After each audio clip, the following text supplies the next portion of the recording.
യൂണിറ്റിലേക്ക് പോവാം. Unit 4 modern schools of psychology. അപ്പോൾ നമ്മുടെ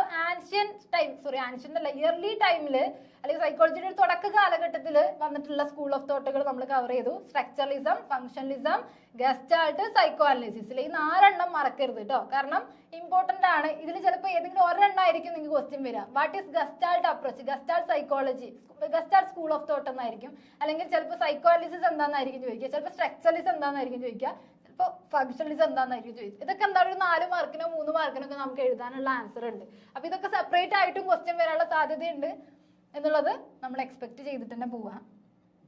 അപ്പൊ ഇനി 4ാമത്തെ യൂണിറ്റിലേക്ക് പോയാലോ? ഓക്കെ, എന്തൊക്കെയാണ് ആളുകൾ പറയുന്നത്? ഷബിന വന്നിട്ടുണ്ട്. ഷബിന, ദെൻ മനസ്സിലാവുന്നുണ്ടോ? ക്ലാസ് ഒക്കെ ക്ലിയർ ആവുന്നുണ്ടെങ്കിൽ ഓക്കെ പറയൂ കേട്ടോ. മുഴുവനായിട്ട് ക്ലാസ് കാണാം. നമുക്ക് അടുത്ത ഞായറാഴ്ച അല്ല, വരുന്ന ഞായറാഴ്ച എക്സാം എഴുതാൻ പോകാനുള്ളതാണ്.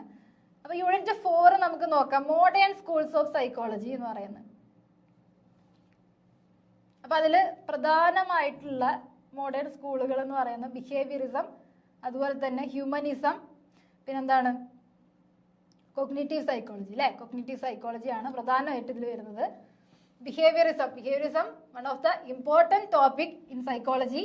എന്താണ് ബിഹേവിയറിസം എന്ന് പറഞ്ഞാൽ? എൻവിയോൺമെന്റൽ ഡിറ്റർമിനസം എന്ന് പറയുന്ന ഒരു കോൺസെപ്റ്റ് അതിൽ കാണാം. Is a central to behaviourism. അതായത് നമ്മുടെ എൻവിയോൺമെന്റ് ആണ് നമ്മുടെ ബിഹേവിയറിനെ മോഡിഫൈ ചെയ്യുന്നത് അല്ലെങ്കിൽ ഇൻഫ്ലുവൻസ് ചെയ്യുന്ന ഒരു ഫാക്ടർ എന്ന് പറയുന്നത്. അതുപോലെ തന്നെ which poses that behaviour is a product of എൻവിയോൺമെന്റൽ conditioning rather than internal mental process എന്ന് പറയുന്നത്. അതായത് ഇപ്പൊ നമ്മുടെ structuralism, functionalism, gestalt, psychoanalysis ഒക്കെ കഴിഞ്ഞ് നമ്മൾ പോകുന്ന ഇങ്ങോട്ടാണ് ബിഹേവിയറിസം എന്ന് പറയുന്ന ഒരു കോൺസെപ്റ്റിലേക്കാണ്. നമ്മുടെ സൈക്കോളജിയിലുള്ള ഹീറോസ് ആയിട്ട് നമുക്ക് ഇതിനെ പറയാം കേട്ടോ. ഇപ്പൊ ബിഹേവിയറിസം എന്നൊക്കെ പറയുന്ന കോൺസെപ്റ്റ് വന്നിട്ടാണ് പലതരത്തിലുള്ള മാറ്റങ്ങൾ, ഇപ്പൊ നമുക്ക് പറയത്തക്ക കുറെ മാറ്റങ്ങൾ സൈക്കോളജിയിൽ വന്നിട്ടുള്ളത്. നമ്മുടെ ജോൺ ബി വാട്സൺ ആണ് ഫാദർ ഓഫ് ബിഹേവിയറിസം എന്ന് പറയുന്നത്. അപ്പൊ അദ്ദേഹത്തിന്റെ ചില കോൺസെപ്റ്റുകൾ ഒരുപാട് ഇൻഫ്ലുവൻഷ്യൽ ആയിട്ടുള്ള കുറെ കാര്യങ്ങൾക്ക് കാരണമായി എന്നുള്ളതാണ്. അപ്പൊ ബിഹേവിയറിസം എന്ന് പറയുന്നത് നമ്മുടെ എൻവിയോൺമെന്റ് ആണ്, അല്ലെങ്കിൽ നമ്മൾ ജീവിക്കുന്ന സാഹചര്യങ്ങളാണ്, അല്ലെങ്കിൽ നമ്മുടെ ചുറ്റുപാടാണ് നമ്മളിലുള്ള ബിഹേവിയറിനെ മോഡിഫൈ ചെയ്യുന്നത് എന്നുള്ളതാണ്. ഓക്കെ, അപ്പോ എൻവിയോൺമെന്റൽ ഡിറ്റർമിനസം എന്ന് പറയുമ്പോൾ എന്താണ്? നമ്മുടെ എൻവിയോൺമെന്റ് നമ്മുടെ ബിഹേവിയറിനെ ഇൻഫ്ലുവൻസ് ചെയ്യുന്നുണ്ട് എന്നുള്ളത്. അപ്പൊ നമുക്ക് എന്ത് ചെയ്യാൻ പറ്റും?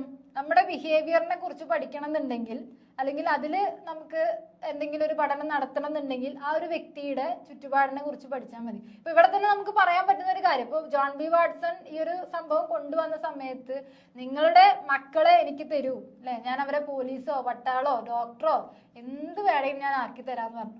അത് എന്തുകൊണ്ടാണ് അദ്ദേഹം ആ ഒരു കോൺഫിഡൻസിൽ പറഞ്ഞിട്ടുണ്ടാവുക? നമ്മുടെ ബിഹേവിയറിനെ മോഡിഫൈ ചെയ്യുന്ന ഫാക്ടേഴ്സ് എന്ന് പറയുന്നത് നമ്മുടെ എൻവിയോൺമെന്റ് തന്നെയാണ്. അപ്പൊ നമ്മൾ ജീവിക്കുന്ന സാഹചര്യത്തിനനുസരിച്ചായിരിക്കും നമ്മുടെ ഒരു ബിഹേവിയർ ഉണ്ടാവുക അല്ലെ. ഇപ്പൊ നമ്മുടെ അച്ഛനും അമ്മയൊക്കെ നല്ല പൊളൈറ്റ് ആയിട്ടാണ് സംസാരിക്കുന്നതെങ്കിൽ ആ ഒരു ക്യാരക്ടർ, ആ ഒരു നേച്ചർ നമുക്കും വരും അല്ലെ. അതുപോലെ തന്നെ നമ്മൾ ഭയങ്കരമായിട്ടുള്ള പ്രശ്നങ്ങളൊക്കെ നടക്കുന്ന, അല്ലെങ്കിൽ ഒരു ഭയങ്കരമായിട്ടുള്ള ഒരു അഗ്രസീവ് ഫാമിലിയിലാണ് നമ്മൾ ജനിച്ചെങ്കിലോ നമുക്കും ആ ഒരു ബിഹേവിയർ വരും അല്ലെ. അഗ്രസീവ് ആയിട്ടുള്ള ഒരു ബിഹേവിയർ നമുക്കും വരും. അപ്പോൾ നമ്മുടെ ചുറ്റുപാടാണ് നമ്മുടെ ബിഹേവിയറിനെ ഇൻഫ്ലുവൻസ് ചെയ്യുന്നത് എന്നുള്ളതാണ്. This means that the external environment is seen as a primary influence on behavior. Behaviorists believe in stimulus-response associations, meaning behaviors are learned by linking specific stimuli with responses as shown by Pavlov's classical conditioning experiment. അപ്പോൾ നമുക്ക് behaviourism എന്ന് പറയുന്ന concept പറയുമ്പോൾ തന്നെ കുറച്ച് എക്സ്പെരിമെന്റുകൾ കൂടെ പറയുന്നുണ്ട്. അപ്പോൾ അടുത്ത ചാപ്റ്ററുകളിലായിട്ട് നമുക്ക് അത് പഠിക്കാനുണ്ട് കേട്ടോ. ക്ലാസിക്കൽ കണ്ടീഷനിങ്, ഓപ്പറന്റ് കണ്ടീഷനിങ് ഒക്കെ നമുക്ക് വരുന്നുണ്ട്. അപ്പൊ ഇതൊക്കെ എന്തിന്റെ അടിസ്ഥാനത്തിൽ വന്നിട്ടുള്ളതാണ്? ബിഹേവിയറിസം എന്ന് പറയുന്ന കോൺസെപ്റ്റ് വന്ന സമയത്ത് വന്നിട്ടുള്ളതാണ്. ഓക്കെ, അതിന്റെ അണ്ടറിൽ വരുന്ന തിയറിയാണ്. അപ്പൊ ബിഹേവിയറിനെ നമുക്ക് മോഡിഫൈ ചെയ്യണമെങ്കിൽ എൻവിയോൺമെന്റൽ സ്റ്റിമുലസുകളെ നമുക്ക് എന്ത് ചെയ്താൽ മതി? ചേഞ്ച് ചെയ്ത് കൊടുത്താൽ മതി. ഓക്കെ, അവരുടെ ആ ഒരു ചുറ്റുപാടുള്ള കാര്യങ്ങളെ നമുക്ക് ജസ്റ്റ് ഒന്ന് മാറ്റി കൊടുത്തു കഴിഞ്ഞാൽ ചിലപ്പോൾ അവരുടെ ബിഹേവിയറിൽ അത് മാറ്റം സൃഷ്ടിക്കും എന്നുള്ളതാണ്. ഓക്കെ, അപ്പൊ അങ്ങനെയുള്ള ഒരു കോൺസെപ്റ്റ് ആണ് ബിഹേവിയറിസം. കൂടുതൽ കുറെ കാര്യങ്ങളുണ്ട് ബിഹേവിയറിസത്തിൽ, നമുക്ക് ഇങ്ങനെ ഒരു സെന്റൻസിൽ ഒതുക്കാൻ പറ്റുന്ന കാര്യങ്ങളല്ല. പക്ഷെ ഇവിടെ നമ്മൾ ഈ ഒരു കോൺസെപ്റ്റ് മാത്രമേ നോക്കുന്നുള്ളൂ. എന്താണ് ബിഹേവിയറിസം എന്ന് മാത്രമേ പറയുന്നുള്ളൂ. അതായത് ബിഹേവിയറിസം എന്ന് പറയുമ്പോൾ നമ്മുടെ എക്സ്റ്റേണൽ എൻവയോൺമെന്റ് നമ്മുടെ ബിഹേവിയർ പ്രൈമറി ഇൻഫ്ലുവൻസ് ചെലുത്തുന്നുണ്ട്. നമ്മുടെ എൻവയോൺമെന്റിനെ മോഡിഫൈ ചെയ്ത് കഴിഞ്ഞാൽ നമ്മുടെ ബിഹേവിയറിൽ ചേഞ്ച് വരുത്താൻ പറ്റും എന്നുള്ള ഒരു കോൺസെപ്റ്റ് ആണ് ഇവിടെ പറയുന്നത്. ഇപ്പൊ ജോൺ ബി വാട്സൺ ആണ് ഇത് കൊണ്ടുവന്നിട്ടുള്ളത് കേട്ടോ. ഓക്കെ, പിന്നെ നമുക്ക് വരുന്നത് ഇതിൽ നമുക്ക് നമ്മുടെ ക്ലാസിക്കൽ കണ്ടീഷനിങ്, ഓപ്പറന്റ് കണ്ടീഷനിങ് ഒക്കെ ജസ്റ്റ് ഒന്ന് മെൻഷൻ ചെയ്യാം. അതായത് അസോസിയേറ്റ് ചെയ്തുകൊണ്ട്, ഓരോ സ്റ്റിമുലസിനെ അസോസിയേറ്റ് ചെയ്തുകൊണ്ട് നമ്മൾ കുറെ പഠനങ്ങൾ നടത്തിയിട്ടുണ്ട്. അതായത് ഒന്ന് മറ്റൊന്നിനോട് അസോസിയേറ്റ് ചെയ്തു. ഇപ്പൊ ബെല്ലടിക്കുന്നു, ഫുഡ് കൊടുക്കുന്നു എന്നുള്ളത്. ഇപ്പൊ ബെല്ല് എന്ന് പറയുന്നത് ഒരു ന്യൂട്രൽ സ്റ്റിമുലി ആണ് അല്ലെ. ഈ ന്യൂട്രൽ സ്റ്റിമുലിനെ നമ്മൾ എന്ത് ചെയ്യാണ്, ഒരു ഫുഡിന്റെ ഒപ്പം നമ്മൾ ആഡ് ചെയ്ത് കൊടുക്കുകയാണെങ്കിൽ ഈ ബെല്ലടിക്കുമ്പോൾ തന്നെ ഈ ഡോഗിന് എന്തുണ്ടാവും, റിയാക്ഷൻ ഉണ്ടാവും. അപ്പൊ അങ്ങനെ ഓരോ സ്റ്റിമുലസുകൾ തമ്മിൽ അസോസിയേറ്റ് ചെയ്തുകൊണ്ട് നമുക്ക് പലതരത്തിലുള്ള ബിഹേവിയർ നമ്മളിൽ ക്രിയേറ്റ് ചെയ്യാം എന്നുള്ളൊരു കാര്യം. ഓക്കെ, അപ്പൊ അങ്ങനെ കുറെ എക്സ്പ്ലെയിൻ ചെയ്ത് എഴുതണമെങ്കിൽ എഴുതാം. പിന്നെ നമ്മുടെ ഓപ്പറന്റ് കണ്ടീഷനിലേക്ക് വരികയാണെങ്കിൽ റീഇൻഫോഴ്സ്മെന്റ് ആൻഡ് പണിഷ്മെന്റ്. ഇപ്പൊ നമുക്ക് നമ്മളൊരു നല്ല ബിഹേവിയർ കാണിച്ചു കഴിഞ്ഞാൽ നമ്മൾ എപ്പോഴും ആഗ്രഹിക്കുന്ന ഒരു കാര്യം എന്താണ്, ഒരു അപ്രീസിയേഷൻ അല്ലെ, നല്ലൊരു വാക്ക് ആരെങ്കിലും പറഞ്ഞിട്ടുണ്ടായിരുന്നെങ്കിൽ എന്നുള്ളത്. അപ്പൊ നോർമൽ മനുഷ്യനെ സംബന്ധിച്ചിടത്തോളം നമ്മളൊക്കെ എക്സ്പെക്ട് ചെയ്യുന്ന ഒരു കാര്യം തന്നെയാണ്.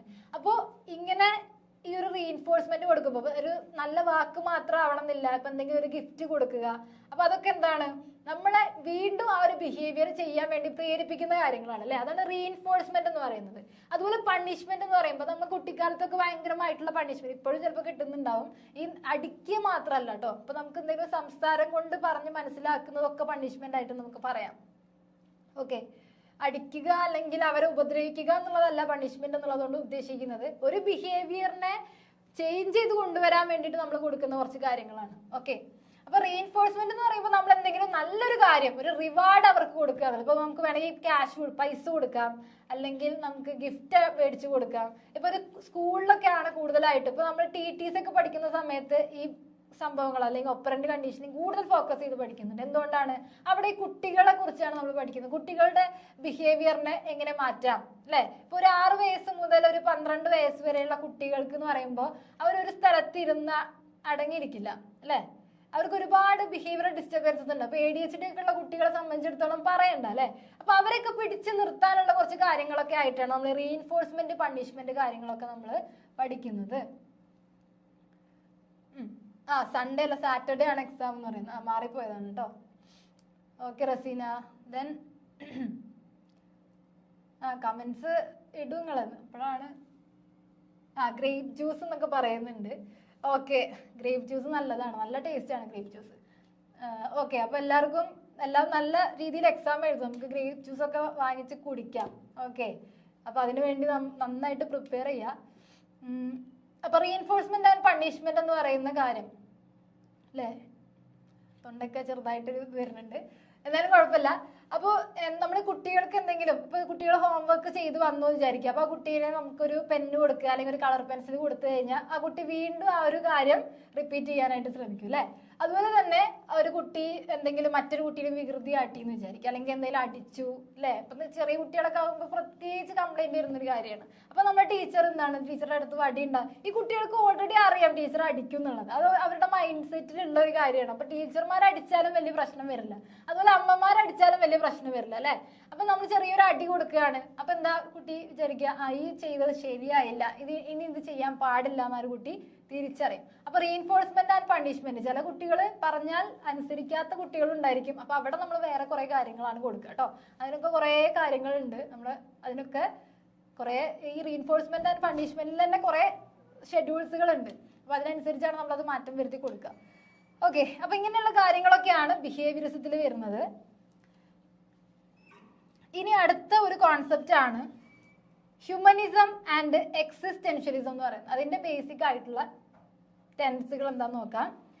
അപ്പൊ ഹ്യൂമനിസം അല്ലെങ്കിൽ എക്സിസ്റ്റൻഷ്യലിസം എന്ന് പറയുമ്പോൾ തന്നെ അവിടെ നമുക്ക് ഒരു മെയിൻ ഫോക്കസ് കാണാൻ പറ്റും. എന്തിനെ കുറിച്ചാണ്, മനുഷ്യൻ അല്ലെ, ഹ്യൂമൻ എന്ന് പറയുന്ന ഒരു ഫോക്കസ് നമുക്ക് കാണാൻ പറ്റും.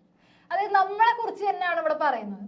നോക്കാം, the schools emphasise subjective experiences. അതായത് ഒരാൾക്ക് ഉണ്ടാകുന്ന സബ്ജക്റ്റീവ് എക്സ്പീരിയൻസ് എന്ന് പറയുമ്പോൾ എന്താണ്, ആസ് എ ഹ്യൂമൻ നമുക്ക് ഉണ്ടാകുന്ന എക്സ്പീരിയൻസസ് ആണ് അല്ലെ. as crucial for understanding behavior and mental processes, recognizing that individuals interpret experiences uniquely. അതായത് നമ്മൾക്ക് ഉണ്ടാകുന്ന എക്സ്പീരിയൻസിന്റെ അടിസ്ഥാനത്തിലായിരിക്കും അല്ലെങ്കിൽ സബ്ജക്റ്റീവ് എക്സ്പീരിയൻസിന്റെ അടിസ്ഥാനത്തിലായിരിക്കും നമ്മുടെ ബിഹേവിയറും ഉണ്ടാവുക. ഓക്കെ, അതായത് personal agency and responsibility are key, meaning individuals are active agents in their lives. അവിടെ ഒരു സ്പേസിന്റെ കുറവുണ്ട് കേട്ടോ, ജസ്റ്റ് നിങ്ങൾ അതൊന്ന് ശ്രദ്ധിക്കുക. In their lives capable of making choices and taking responsibility for their actions. അതായത് ഇവിടെ എന്ന് പറയുമ്പോൾ നമ്മൾ എന്താണ് സബ്ജക്റ്റീവ് എക്സ്പീരിയൻസിനാണ് കൂടുതലായിട്ട് ഇമ്പോർട്ടൻസ് കൊടുക്കുക. ഹ്യൂമനിസം എന്ന് പറയുമ്പോൾ അല്ലെങ്കിൽ എക്സിസ്റ്റ്, നമ്മൾ എന്തിനാണ് ജീവിക്കുന്നത്, നമ്മുടെ ഒരു പർപ്പസ് എന്താണ്, നമ്മുടെ ലൈഫിന്റെ പർപ്പസ് എന്താണ്, അതിനനുസരിച്ചായിരിക്കും നമ്മുടെ ബിഹേവിയർ ഉണ്ടാവുക എന്നുള്ളതാണ്. അതായത് മുഴുവനായിട്ട് കംപ്ലീറ്റ് ആയിട്ട് ആർക്ക് വിട്ടു തന്നിരിക്കുകയാണ്, നമുക്ക് വിട്ടു തന്നിരിക്കുകയാണ് അല്ലെ. നമ്മുടെ ബിഹേവിയർ നിങ്ങൾ എന്താന്ന് വെച്ചാൽ ചെയ്തോ, അല്ലെങ്കിൽ എന്താണ് നിങ്ങളുടെ ഒരു പെർസ്പെക്റ്റീവിനനുസരിച്ചായിരിക്കും എന്തുണ്ടാവുക, നിങ്ങളുടെ ബിഹേവിയർ ഉണ്ടാവുക. അങ്ങനെ പറഞ്ഞു കഴിഞ്ഞാൽ സുഖമാണ് അല്ലെ. അപ്പൊ അങ്ങനെ ഒരു കോൺസെപ്റ്റ് ആണ് എന്ത് ഹ്യൂമനിസം അല്ലെങ്കിൽ എക്സിസ്റ്റൻഷ്യൽ എന്നൊക്കെ പറയുന്നത്.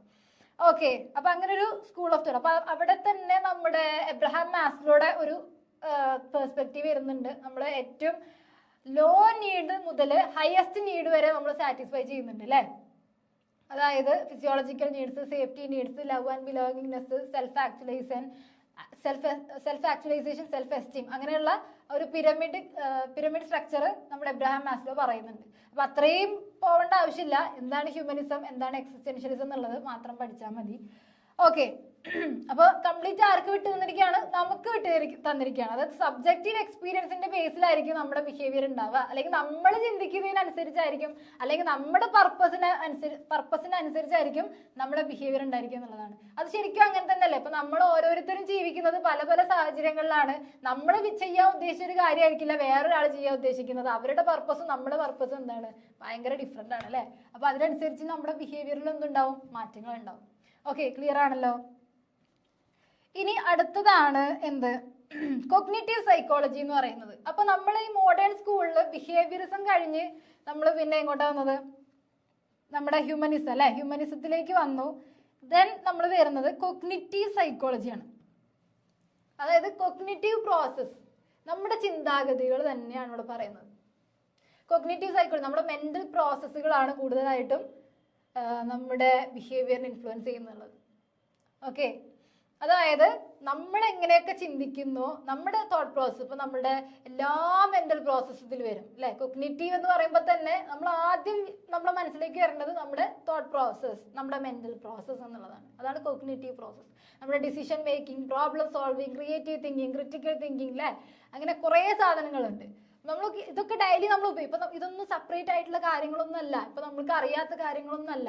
ഇതൊക്കെ നമ്മൾ ഓട്ടോമാറ്റിക്കലായിട്ട് ചെയ്യുന്ന കാര്യങ്ങളാണ് മെന്റൽ പ്രോസസ് എന്ന് പറയുന്നത്. ഈ ഡിസിഷൻ മേക്കിംഗ് ഒക്കെ നമ്മൾ ഡെയിലി ചെയ്യുന്നതായിരിക്കും, അല്ലെങ്കിൽ പ്രോബ്ലം സോൾവിംഗ് ഒക്കെ. ഇപ്പൊ ചെറിയൊരു കാര്യം തന്നെ നമ്മൾ സോൾവ് ചെയ്യും, അത് പ്രോബ്ലം സോൾവിംഗ് ആണ്. അത് നമ്മൾ ബ്രെയിനിലിട്ട് അനലൈസ് ചെയ്തിട്ടാണ് നമ്മൾ ആ ഒരു സംഭവം സോൾവ് ചെയ്യുന്നത് അല്ലെ. അതുപോലെ തന്നെ ക്രിട്ടിക്കലായിട്ട് നമുക്ക് ചിന്തിക്കേണ്ട ഒരു അവസ്ഥ വരികയാണ്. ഓക്കെ, അതായത് ഇപ്പൊ നമ്മുടെ മുന്നിൽ ഒരു ആക്സിഡന്റ് നടന്നു. ഈ ആക്സിഡന്റ് നടന്നു കഴിഞ്ഞാൽ ഇയാളെ പെട്ടെന്ന് ഹോസ്പിറ്റലിലേക്ക് എത്തിക്കണം. നമ്മൾ അവിടെ ഞാനിപ്പോ ചെയ്യണോ വേണ്ടേ എന്നൊക്കെ ചിന്തിച്ച് നമ്മൾ നിൽക്കുവോ? ഇല്ല. ക്രിട്ടിക്കലായിട്ട് നമ്മൾ എന്ത് ചെയ്യാൻ നമുക്ക് പറ്റുമോ ആ ഒരു കാര്യം നമ്മൾ ചെയ്തിട്ടുണ്ടാവും. അതുപോലെ ക്രിയേറ്റീവായിട്ട് ചിന്തിക്കേണ്ട സിറ്റുവേഷൻസ് ഉണ്ടാവും. അപ്പോൾ അങ്ങനെയുള്ള ചിന്ത നമ്മൾ എടുക്കും. ഇപ്പൊ നമ്മൾ എന്തെങ്കിലും ഒരു ചിത്രം വരയ്ക്കുകയാണെങ്കിൽ നമ്മൾ എന്ത് ചെയ്യും, നമ്മൾ ഭയങ്കരമായിട്ടുള്ള ക്രിയേറ്റിവിറ്റി ഒക്കെ അത് കൊണ്ടുവരാൻ പറ്റും. അതുപോലെ ഒരു ഡ്രസ്സ് ഡിസൈൻ ചെയ്യുന്ന സമയത്ത് നമ്മൾ ക്രിയേറ്റിവിറ്റി കൊണ്ടുവരാൻ ശ്രമിക്കും. അപ്പോൾ അങ്ങനെ പലതരത്തിൽ നമ്മൾ ചെയ്യുന്ന എല്ലാ കാര്യത്തിലും ഒരു പുതുമ അല്ലെങ്കിൽ യുണീക്ക് ആയിട്ടുള്ള ഒരു കാര്യത്തിന് നമ്മൾ എപ്പോഴും പ്രാധാന്യം കൊടുക്കുന്ന ആളുകൾ തന്നെയാണ്. അപ്പൊ കോഗ്നിറ്റീവ് സൈക്കോളജി എന്ന് പറയുമ്പോൾ ഈ ഒരു നമ്മൾ ഇൻഫർമേഷൻസിനെ റിസീവ് ചെയ്യുന്നതും അതിനെ നമ്മൾ അനലൈസ് ചെയ്യുന്നതും അല്ലെങ്കിൽ നമ്മുടെ ഒരു പേഴ്സ്പെക്റ്റീവും ഒക്കെ ഇതിന് ഇവിടെ ഒരു ഫാക്ടറാണ് കേട്ടോ. അതായത് നമ്മളൊരു കാര്യത്തെ നോക്കിക്കാണുന്ന രീതിയിലായിരിക്കും നമ്മുടെ ബിഹേവിയർ ഉണ്ടാവുക. എങ്ങനെയാണോ നമ്മൾ അതിനെ നോക്കിക്കാണുന്നത്. ഇപ്പോൾ ഓരോ ആളുകളും ഒരു സിറ്റുവേഷൻ നടന്നു കഴിഞ്ഞാൽ, ഇപ്പോൾ നമ്മുടെ വീടിന്റെ അപ്പുറത്തുള്ള ഒരു പെൺകുട്ടി ഒളിച്ചോടി പോയി എന്ന് വിചാരിക്കാം. പല ആളുകളും പല രീതിയിലായിരിക്കും ഇതിനെ നോക്കിക്കാണുക അല്ലെ. ചിലപ്പോൾ ആ ഒരു പാരന്റ്സിനെ കുറ്റം പറയുന്ന ആളുകൾ ഉണ്ടായിരിക്കും, ചിലപ്പോൾ ആ പെൺകുട്ടിയെ കുറ്റം പറയുന്ന ആളുകൾ ഉണ്ടായിരിക്കും, ചിലപ്പോൾ ആ ബോയിലെ ആൺകുട്ടിയെ കുറ്റം പറയുന്ന ആളുകൾ ഉണ്ടായിരിക്കും. പല രീതിയിൽ ആ ഒരു സിറ്റുവേഷനെ വ്യാഖ്യാനിക്കുന്ന ആളുകൾ ഉണ്ടായിരിക്കും. അപ്പൊ അതാണ് നമ്മുടെ പേഴ്സ്പെക്റ്റീവ് തമ്മിലുള്ള ഒരു ഡിഫറൻസ്. ഓരോ ആളുകളും പല രീതിയിലായിരിക്കും എന്ത് ചെയ്യുക, അതിനെ ആ ഒരു സിറ്റുവേഷനെ നോക്കിക്കാണുക. ഓക്കെ, അപ്പോൾ ഇവിടെ എന്ന് പറയുമ്പോൾ നമ്മുടെ ബിഹേവിയർ എന്ന് പറയുന്നത് നമ്മളെ ഒരു സാധനത്തെ അല്ലെങ്കിൽ ഒരു കാര്യത്തെ നമ്മൾ റിസീവ് ചെയ്യുന്ന, അതിനെ എൻകോഡ് ചെയ്ത്, അതിനെ സ്റ്റോർ ചെയ്ത്, അതിനെ റിട്രീവ് ചെയ്യുന്ന ആ ഒരു പ്രോസസ്സ് പോലെ ഇരിക്കും എന്നുള്ളതാണ്. നമ്മുടെ ചിന്താഗതി പോലെ ഇരിക്കും നമ്മുടെ ബിഹേവിയർ എന്നുള്ളത് നമുക്കിതിൽ ഒരു ആസ് എ ഹോളായിട്ട് നമുക്ക് പറയാൻ പറ്റും. ഓക്കെ, ഇത്രയാണ് നമ്മുടെ കോഗ്നിറ്റീവ് സൈക്കോളജിയിൽ വരുന്നത്. അപ്പോൾ ഇതിൻ്റെയൊക്കെ ഏറ്റവും ബേസിക് ആയിട്ടുള്ള കാര്യങ്ങൾ ഇവിടെ വരുന്നുള്ളൂ. പക്ഷെ ഇനി അങ്ങോട്ട് നമ്മൾ പഠിക്കുമ്പോൾ ഇതൊക്കെയാണ് അവിടെ വരുന്നത്. അതായത് ഇപ്പോൾ ഓരോ തിയറീസ് പഠിക്കുമ്പോഴും നമ്മൾ പറയും, ഇപ്പോൾ ക്ലാസിക്കൽ കണ്ടീഷനിങ് പഠിക്കുന്ന സമയത്ത് നമ്മൾ ബിഹേവിയറിസം എന്ന് പറയുന്ന ഒരു കോൺസെപ്റ്റ് അവിടെ പഠിക്കും. അപ്പോൾ ഈ ബിഹേവിയറിസം നമ്മൾ അപ്പോൾ എക്സ്പ്ലെയിൻ ചെയ്ത് പഠിക്കുന്നില്ല, നമ്മൾ ഇപ്പോഴാണത് പഠിക്കുന്നത്. ഓക്കെ, അപ്പോൾ ഇതിൻ്റെ അണ്ടറിലൊക്കെ ഇനി കാര്യങ്ങൾ വരും കേട്ടോ. അപ്പോൾ അതൊക്കെ ശ്രദ്ധിച്ച് പഠിക്കണം. അപ്പോൾ ഇത്രയും പോയിന്റ്സ് ആണ് ഈ ഒരു യൂണിറ്റിൽ ഇമ്പോർട്ടൻ്റ് ആയിട്ട് വരിക. ഏതൊക്കെയാണ്? നമ്മുടെ ബിഹേവിയറിസം, ഹ്യൂമനിസം, കോഗ്നിറ്റീവ് സൈക്കോളജി എന്ന് പറയുന്ന 3 പോയിന്റ്സ്. ഓക്കെ, അപ്പോൾ ഇതും ചിലപ്പോൾ ഓരോന്നായിട്ടും ചോദിക്കാൻ സാധ്യതയുണ്ട്. എന്താണ് ബിഹേവിയറിസം, അല്ലെങ്കിൽ എന്താണ് കോഗ്നിറ്റീവ് സൈക്കോളജി, എന്താണ് ഹ്യൂമനിസം, എക്സിസ്റ്റൻഷ്യലിസം എന്നൊക്കെ ചോദ്യം വരാനുള്ള സാധ്യതയുണ്ട്. അപ്പോൾ അത് നന്നായിട്ട് പഠിച്ചു വെക്കുക.